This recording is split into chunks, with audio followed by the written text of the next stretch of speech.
What's up, folks? It's Ty Cole here with another episode of With Love with Ty Cole. And listen, today's guest, now honestly, this Chicago native man, he is not only inspiring, he inspires me, he inspires the world. He's a comedian.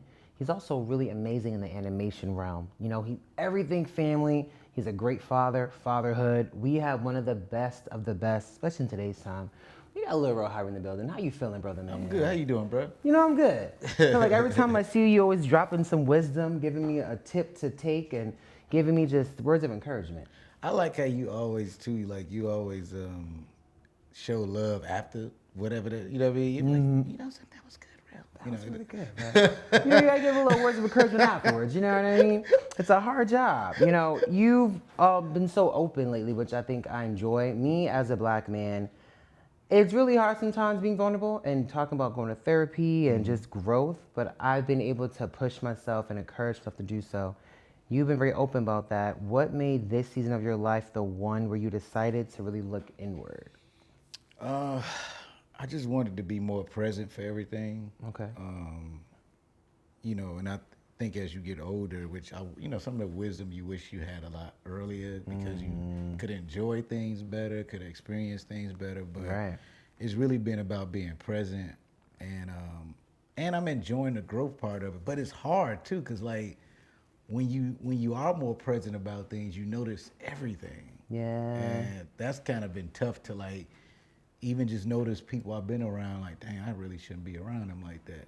You know what I'm saying? So it's been a very interesting time. Like, with dang, I'm really noticing everything now. Lately, I've been kind of doing the same thing. So I pray every day and listen to sermons every single day.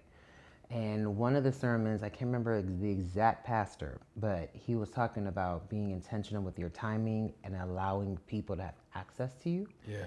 And I didn't recognize that, like, I've had so many people just kind of be within my own pot, and it's so many hands having access. So when you think about access, like, how have you been able to kind of like limit the access of what people have towards you? Because you're growing each and every day. There's new projects, higher powerful, you know, you're just kind of everywhere, but with that comes people want more access to you.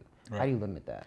You know, it's a focus thing. You know what I mean? So like for me, like it's not like feeling like I gotta be at every event and every party and be out all the time. Right. Honestly, like I enjoy like the times I have now reading. You know, with producing and writing more and directing more. I'm reading a lot more scripts, and so I'm just reading material. I'm constantly meeting with execs to see what opportunities I can create for others. So I kind of like fell into more of my work stuff, but then also just from my faith, you know what I mean? Like, um, I'm doing what you're doing. Like before I go to sleep, I like to listen to sermons, you know what I'm saying? Or videos that may, break down Proverbs really great or just random stuff. So like, and then I've learned, and this is just the real talk side, like, I learned to learn to sit with Jesus for real. Like just in silence. Like don't say anything, don't ask for anything, don't pray about anything. Just literally sitting at Jesus' feet and then just chilling. Like sometimes I ask Jesus how Jesus doing. Tired. Hearing all our problems all the time. What are some of those, you know, when you're in that silence with him, like what has he been saying to you recently? It's funny when you sit in the silence, I don't need anything said to me. What has happened though was like the highlight reel plays. You know what I'm saying? That's when I started really diving into this. It's like, okay, all the times that Jesus has showed up for me, right? Like especially in the dark times. Like I wish I can say that more to people I know that have committed suicide and things like that when it gets really dark. And tough. Just sit with Jesus. You don't have to say anything. You don't have to vent about anything. Just sit in silence so you can feel, Jesus putting his loving arms around you. You know what I'm saying? So learn to sit with Jesus in the good times and not just in the dark times has been next level for me. But it's not necessarily like, because when for instance, when I do my workouts, I call it aggressive or active meditation, I should say. Okay. And that's when I'm like, prophesying to myself and manifesting things and like going through the list of things. Like during the workout. During the workout, you know what I'm saying? Like if I'm punching a bag, that's usually when I'm letting off, because it's weird, like me being on this journey of like self-discovery that I did for self, I never thought like it would like I guess, cause people to attack you because of that, which is weird. Yeah, I think because people want to do what you're doing, and sometimes they just don't know how. So instead of being vulnerable, asking you what's the steps, they rather attack you because they wish they can do what you're doing. It's scary, man, because it's like, it was really, it's kind of happened today, and it's like, Okay. it bothered me so much. Like, I think I posted something about a show I'm doing in Chicago soon, because I'm going back on tour to work on my next special. Right. And the picture I used on the flyer is from my last special, and I was so proud of the work I put in. I wore a vest. I had the chest out. Yeah. You know what I mean? I went 90s I saw R&B that on actually. them. You looked good. Man, I'm happy for myself, but then it's like you get attacked for that, right? People like, when did he get so small? Like, I hear that more than you think. Like, we literally was on the carpet, me and my publicist, at an event the other day, and a guy I never met before, just like, oh, I see you, Ozempic, and just Oh, like, no. now I'm from the west side of Chicago, right? So it took, this how I know I'm in a good place. 'cause Everything in you. that would have gave me a good reason to steal on somebody. He didn't know me, and he just threw that out there like that. It's like, Yeah. fam, you lucky like where I'm at with Jesus. You know what I mean? Because like, I'm like, that would have been a good reason. Like, especially, you're taking all these boxing classes. Sometimes you want to And see you what it actually do. doing the work. Yeah, but I want to see what it do. Like, I've been like, I don't want to get into a fight. I'm not saying I'm excited about it. Right. Because I don't spar because I don't want to mess up my face because I act. You act. But if it has to happen, We'll get there. We'll get there. I'm like, Well, let's But I think just about think it. that's crazy, though. I think, I'm in a weird place because I don't want to make people feel who has to take it, who need to. Like, I feel bad for Oprah, right? Because I'm like, y'all just seen her do everything she could possibly do. Yeah. And y'all still picking on this lady? I think it's because and I was just talking about this with your puppets earlier, like, it don't matter what you do, like, there's going to be something that someone will try to say or do. Like, you can be wearing the color green. Yeah. Why are you wearing that? Don't look good on him. Like, you could do anything. I just feel like you have to just be cool with. But black people do it to each other more than anybody. Because even with success, like, most people, if you do as well as you're doing, the first thing somebody says, okay, what did you give up in the Illuminati and you did this? They do And put it's that on crazy us. to me. And I'm like, fam, most of us, like, especially with the black comedians, and over the last few years, it's been what it is. A lot of us was doing the same auditions, same showcases, same shows. Like, we were all together. Right. So what are you talking about? Also, I don't think they want black folk in the Illuminati. I don't even think there's many of us up in there. I'm telling you, I don't don't. think we're even welcomed up in Let me there. tell you something. If people could just do something really quick to get on, you don't think most people would be doing That's it? what I'm saying. Like, If it we was would be that- further if we had access to Damn, doing that. There'd be so many people be like, okay, that's all we got to do. With And we no in there with no problem. And so, but it's interesting, like, even just in success, and that's one of the things I talk to God about all the time. I'm like, God, like, me and you had this conversation about how I wanted to better myself. I accomplished that. Yeah. And then you would think people would be inspired by that, but it's like, it comes with like, so what did you do? It's like, I'm telling you what I did. Yeah. When you think about your old self, though, because in that moment you could have had Chicago pop out. I'm glad you didn't. Yeah. But when you look at the old Ro versus we are today, like, what's been the biggest emotional shift? It is like owning a lot of things, man. Like, I think about, like, I have moments where your ego could take over, where you want to be right about something, especially if you think somebody's doing something to you. You're like, I gotta. But then God be like, nah. Sometimes I'm like, oh, come on, God. Like, man, I'm human, man. I can't.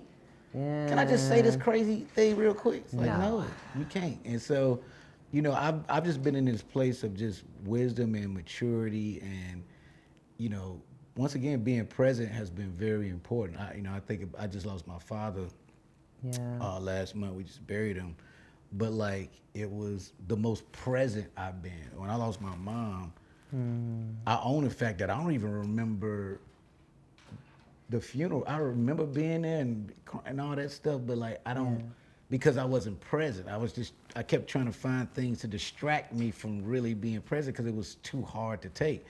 With my dad, I was so present that I was almost able to tie my mom's death with, I was just present. And just being Yeah. present. I mean, even with the crazy thing was comedy kept showing up. I was gonna say, you know, because I lost my mom last May, but right after her, I lost my friend who got murdered, and then I lost my grandma, and then I just recently lost my uncle. So with the first death, especially being your mom, that one, it shakes you to the core. And I feel like for myself, I've been processing grief differently after her. And it's like different mechanisms and different ways that I've been allowing myself to feel my feelings. So what has grieving him felt like comparing to losing her? Not saying either or is better or not better or different Right. or et cetera, but how has this death for you been a little bit, I would say, manageable? Because it's not easy. Well, it's been more peaceful. You know, my mom, I didn't know what to do with that, right? And Yeah. you know, at that time, I've been drinking over 2 years now. And at that time, that's what I was doing to mask a lot of that stuff. I was in pain to the point where I got into like a fight at a club. And I wanted them dudes to hit me because I was hurting so bad. I just needed to feel some type Kind of like of an outlet yeah. of aggression. I wanted to be punched because I was in so much pain. I'm like, something has to feel better. It was just a Yeah. painful time, and I kept masking it with work and all those different things. And man, I had some crazy things happen because of that. But then also, I did get closer to God, and I had some great moments in that too. You know, God kept showing up for me even when I kept trying to sabotage myself. Like I was doing crazy stuff, and shout out to my ex-wife because she that had to be a lot on her, and I own that. Like it's like dang, that had to be a lot. Yeah. And that was a lot of them why probably our marriage didn't work because that was a lot to deal with. Like she didn't know what to do with me, not knowing what to do with my emotions. And you have big feelings when you have those moments. So when you think about the big feelings that you, I would say, like possess, especially like now, how do you put them in the correct pockets without letting them get out of control? Man, it's just taking your time before you react. Okay. You know what I'm saying? Like I know it's not sound corny, but if I'm like for real, I do go to God with everything, Yeah. every meeting, every argument, everything. And so when I know I'm about to get out my body a bit, I mean, it's to the point now like as a Chicago Bulls fan, when I know I'm about to talk crazy about Billy Donovan, the coach, I'm like, God, just stop me. Stop in my track. Because I can get crazy because I'm a big Bulls fan. And so, because it's crazy even to take it from those little small things like that. That means, oh, I've matured. Yeah. Well, for everything, I'm like, okay, that's crazy. I don't even know this man. Right. To Like, be talking this crazy. it's getting a little too crazy. This is insane. Let me slow myself down. That's a even bit. with the Bears and Caleb Williams. Like, I was hard on him, but I'm like, real, why are you doing this, man? Like, the kid doing his best.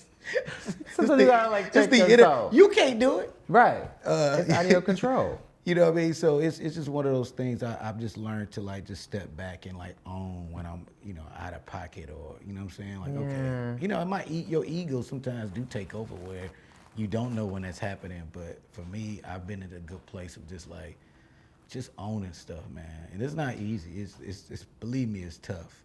It's a process. Yeah, because once again you start noticing things more about people. You almost have to question who you love and don't love for real, who you like and don't like. I think how I've been processing grief is my mind has shifted on life. Like, and I've seen some deaths, which has been like insane. Me Like, too. Like how you just listed that out. Like I lost my middle brother. I have so many, even just people in this business. and you don't get no break. It's not gonna, but that's life. Yeah, the that's one thing what you guaranteed learn. is death. Right. It is gonna happen to all of us. Is there a new outlook on life, aside from getting closer to God, that you yourself feel like you're happy that you've gotten to this place to see? Because I feel like for myself, what I've learned is live life to the fullest. I think sometimes I used to be a little hesitant, even with this show. Like this show came because my mom passed away, and she came to me in the shower and was like, you need to start your own thing. And I was like, this is not what I want to do. And she was like, I hear you, but this is what me and him want you to do. So my outlook now and my perspective has changed where it's like, now I take more risks. So like, what does it look like for you? That's funny you say that. I've always been like a risk taker and things like that, but it's like it does make you go harder, right? And honestly, I think about the future more as far as when I'm not here. Yeah. And so for me, it's about laying the groundwork for my children, their children, the children. Like, it's truly thinking about what generational wealth looks like. Like, so I think about that stuff all the time because I'm like, I don't know when, and also I get up every morning for real being thankful You got to. more than I ever have. Like, oh, I'm breathing. Yeah. And once again, my The dad. little things that like you don't really think about thanking him We for. think everything. Like when you talk to somebody that's 22, the way they talk is like they just think everything is guaranteed. And I'm like, damn, it ain't even. Not even None half of this. that, None of brother. this is guaranteed, fam. No. Like, so you can't say, hey, I make this mistake and it's just gonna like, that's one of the things you learn in maturity, which is the type of advice I give. Yeah. It's like, hey, man, no, like be okay not making a mistake. Yeah.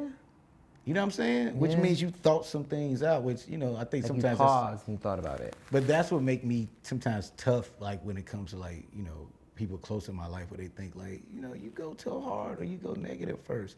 For me, when I'm planning anything, I like to think about the worst things that could happen. Okay. So you think about every scenario. Every scenario, even when I'm about to shoot something, let me think about all the worst things that can happen so I have solutions for it. Okay. And I'll celebrate when we done. Yeah. People be celebrating too early. No, I'll wait a little bit. I think it gets a little too crazy if I celebrate too early. People do it, man. know- That's why I think marriage is weird. I think people should, because think about this. When you go to high school, when you first get there, it's not a graduation the first day of your freshman year, No. right? Orientation. Yes. So you're not celebrating till you done. Like Right. you got to get something done. That's why I promise you, I think anniversaries should be bigger than marriages. This Okay. marriage ceremony. Because you got It's it crazy. done, so you can celebrate. Celebrate that you got through it.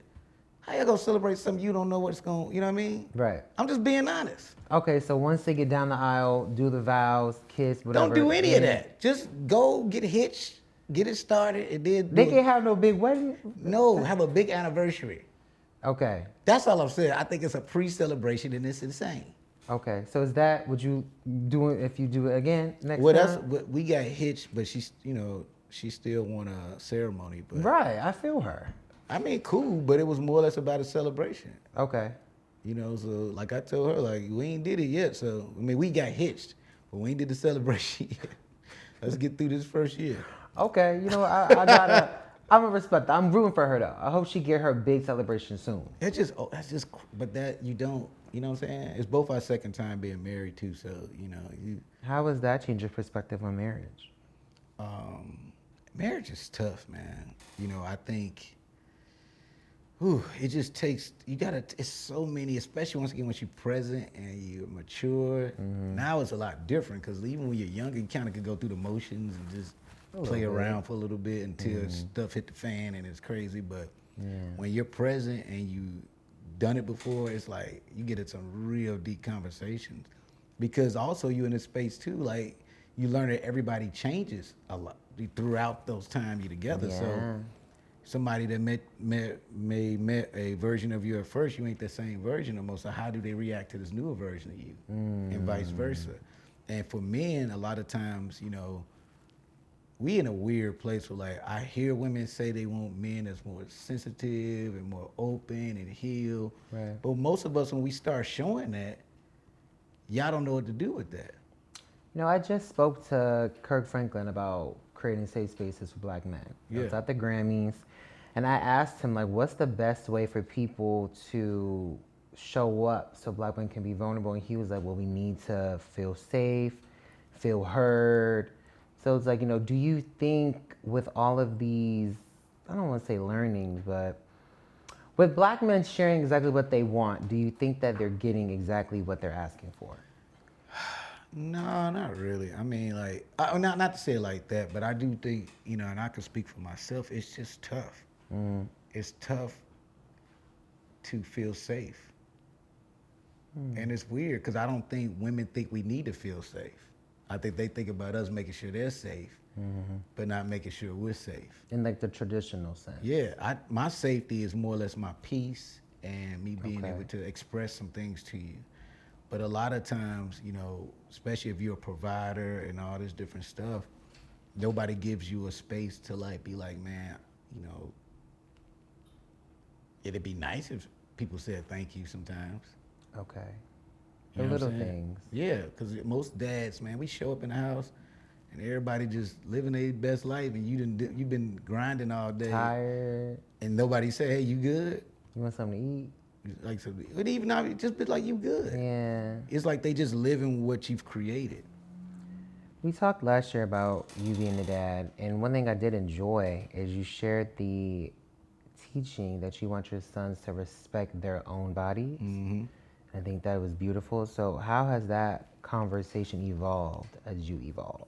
You know, it's like I could, you know, Judah is a great example. My oldest, just watching him, just train. Like I love how like he just feel like he's cool in his own space, man, in his own Okay. shoes.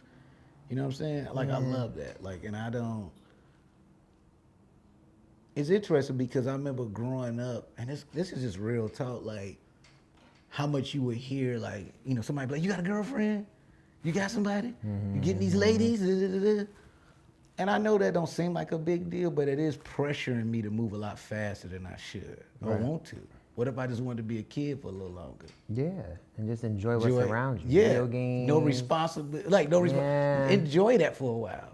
Yeah. And I've learned to do that with my son. Like, you know, like just let him enjoy being a teenager, man. You know what I'm saying? I don't think they need adult things attached to them so early. Well, that's interesting when you think about it. Like, people do love to rush a young man to be a man. Yeah, like you're the man of the house.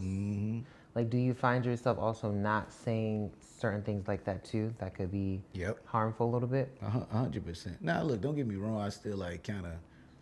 It's like a balance because you know it is stuff like, hey man, open that door. Hey, you know, it's still like the gentleman stuff The and things like nuances that. of being a gentleman. But that's what I love about, you know, watching him become. He's just a great example because my youngest, he's 8, so he's still kind of young. But Right. He's a kid. but Judah is really like watching him become the man he's becoming. It's been really fascinating. When you look at them and their dynamic, does it kind of remind you of you and your brother, like a little bit? Well, you know, it was three of us before Right. my middle brother passed. Me and my youngest brother, yes, we are super tight. Yeah. And I couldn't be more proud of him. You know what I'm saying? I remember my mama brought him home, and I was like, "Who is this? Where this baby come from?" Even though she was pregnant the whole time, it's like literally pictures of me with her. I guess I ain't really know what was going on. Right. But the baby Seeing showed her up. in different stages. Like, who is like, this okay. dude? But I remember grabbing his hand and being like, "Yo, I got you." You know what I'm saying? Yeah. So watching him become the man he's become, and even, you know, once again, my dad had dementia the last few years, and you know, we had him in a nice home for a while actually, and then we kind of didn't like the dynamic of that 'cause we had to go put him in another place because the place he was at ended up closing. We got lucky the first place because these people built this facility just for their mom, and they just Oh, I love that. we ended up finding it, and you know, they were great. And then they closed because they were like, well, we really never really wanted to open this as a business. Right. And they put them somewhere else. And it just, you know, man, you know, I tell people, be careful, man, when it comes to your people, especially people with dementia, Alzheimer's, and you have these other, I don't know, man, just be careful these places.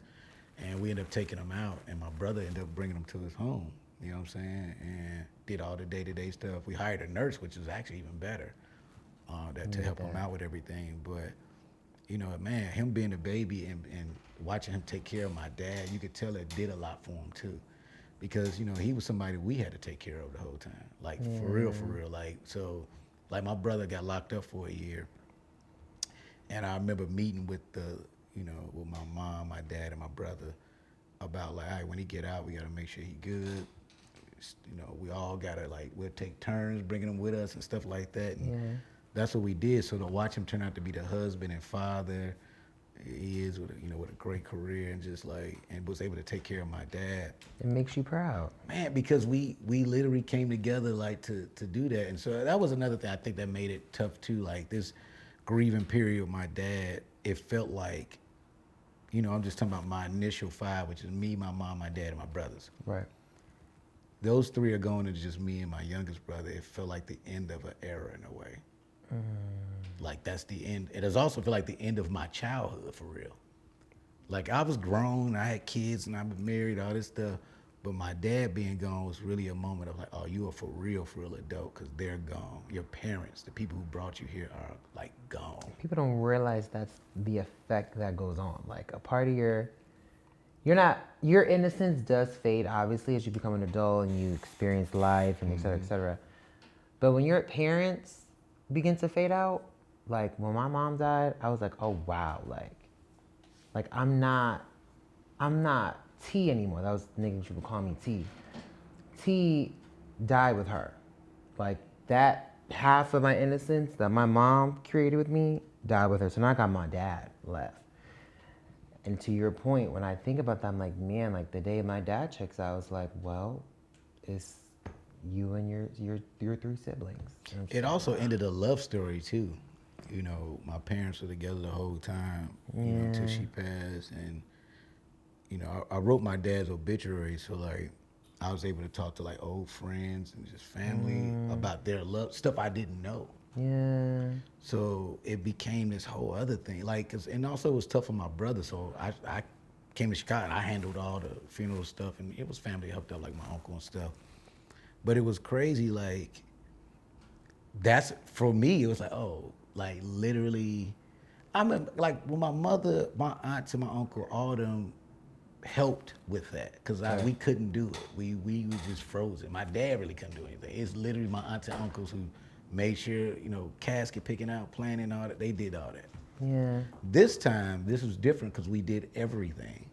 And Matt couldn't necessarily do, it's just him processing, because he was at his crib. So that, like, dealing with that, the everyday dynamic of what that is, and that was different. So, like, for me, I experienced, grabbing the casket, picking it out, going to grab his suit, writing the obituary, getting the program together. I did a dope tribute I was able to do because my dad played the trumpet, found a trumpet player. It was just a lot of like, but I had to put all that together. And honestly, too, I was doing it to keep myself busy. Yeah. And then when we got to the service, it was more or less like, oh, it's happened. Like the biggest cries I let out was there. It was just letting it all out. Yeah. But I was present once again for everything. And once again, comedy kept showing up, which is why, my next special I'm working on, it's gonna be titled Milton, was my dad's name. It's literally just gonna be about him, which I've always talked about my dad on stage. Yeah. But we about to go a little deeper into it and tie that into those last days too, so. What's been encouraging you to do that? Because I know you was on the shop and you mentioned you stopped doing your mom on stage for a little bit. Mm-hmm. So now you're full-fledged doing a whole special about your dad. So it's like, what's going in your mind now, having another person who you love lost, but being comfortable enough to tell old stories and stuff like that about him on stage? I'm about to honor them, man. Okay. In this special. This might be my best work. I've done some great specials, but I've watched them. This one's gonna be, and it's easy because I've seen people make things really serious.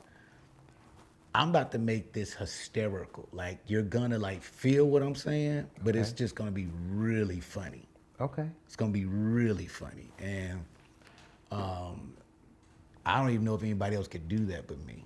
You know what I'm saying? So like, this is gonna be really interesting and fun to do, and it's something towards the end that I keep dreaming it that's gonna happen. So people have to wait when I do I'm it. excited. But it's, yeah. You've also discussed another person who's a great father when we watch him on TV, Steve Martin. Now, you, to me, it's great. It's kind of like seeing you as like the new dad in Hollywood. I don't know if that's like the trajectory you want to be on, but like that's what I see now with animation, you just being in these father roles, So When it comes to being inspired by Steve Martin, are you intentionally building a career your kids can sit and watch with pride?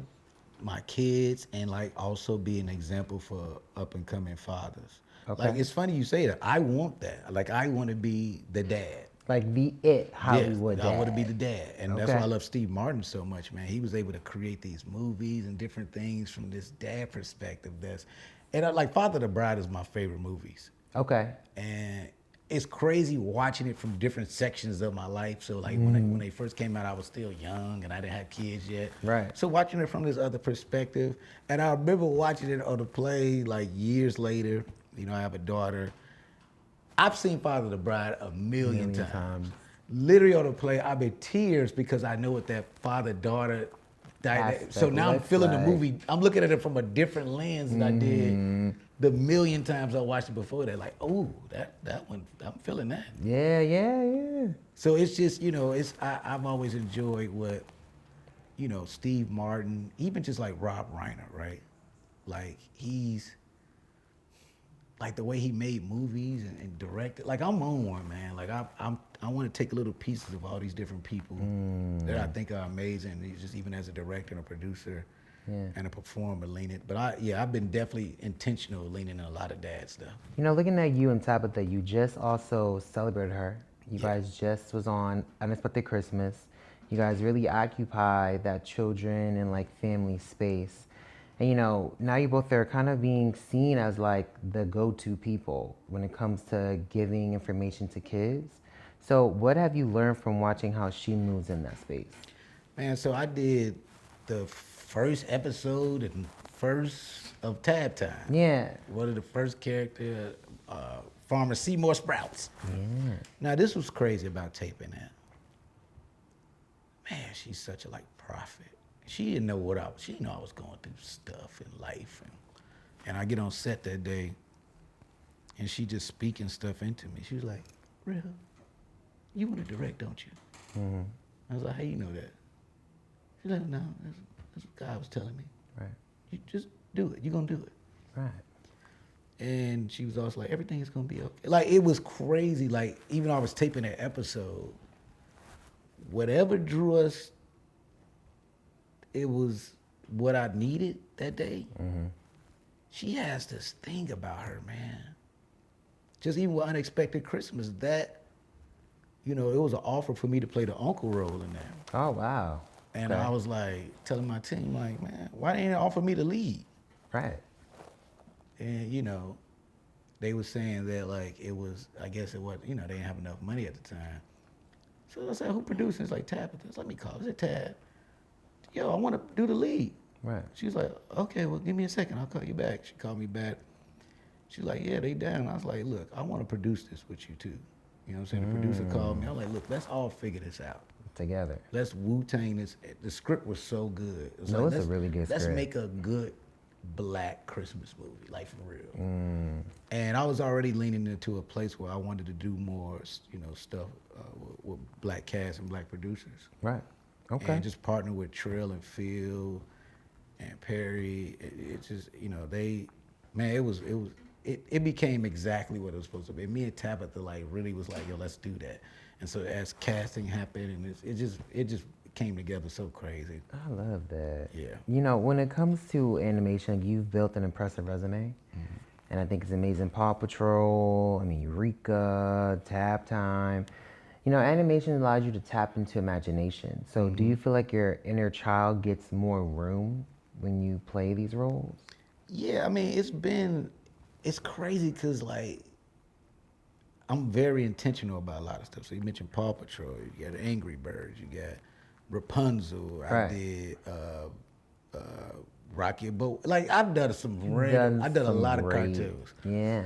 But Dog Man to me is like the one that like I got a chance to kind of get my Eddie Murphy on in a way Okay. by playing Chief, because Chief didn't have no voice. You know what I'm saying? Right. And people don't forget too. Even with the Tom and Jerry movie, I did Tom's voice. Nobody have ever heard Tom talk Now, ever. until I did it. Yeah. And so it was crazy. So like doing that, and you know, but Dog Man, Chief, you know, people don't know. So Chief is really, if you remember Beverly Hills Cop, the first one, Oh, I do.